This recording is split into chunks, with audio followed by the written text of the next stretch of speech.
శిశువు జన్మించిన తర్వాత వారి మొదటి నెలలో చాలా సేపు నిద్రపోతుంటారు మరియు ప్రతి 2 గంటలకు ఆహారం ఇవ్వాలి, ఎక్కువగా కౌగిలించుకోవాలి.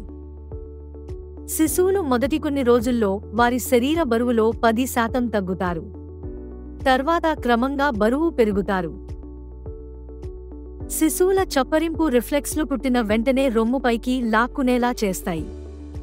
వారు తమ అరచేతిపై వేలు పెట్టినప్పుడు పిడికిలిని మూసివేయడం ద్వారా గ్రాస్ప్ రిఫ్లెక్స్లను కూడా ప్రదర్శిస్తారు. వీటిని ఇన్నేట్ రిఫ్లెక్స్ అంటారు. శిశువులు మొదటి నెలలో రోజుకు 15 నుంచి 16 వరకు గంటలు నిద్రపోతారు. వారు పగలు మరియు రాత్రి చక్రానికి సర్దుబాటు చేయరు మరియు రాత్రి సమయంలో మెలకువగా ఉండవచ్చు. శిశువులు ఏడుపు ద్వారా మాత్రమే కమ్యూనికేట్ చేస్తారు.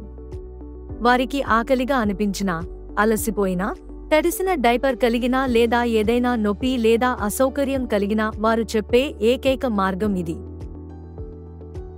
శిశువులకు ప్రతి 2 నుంచి 3 వరకు గంటలకు ఆహారం ఇవ్వాలి లేదా వారు గజిబిజిగా మారినప్పుడు మరియు వారి బుగ్గలపై తాకినప్పుడు నోరు తెరుస్తారు. రోజుకు 4 నుండి 6 తడి డైపర్లు తగినంత దానాకు సూచన.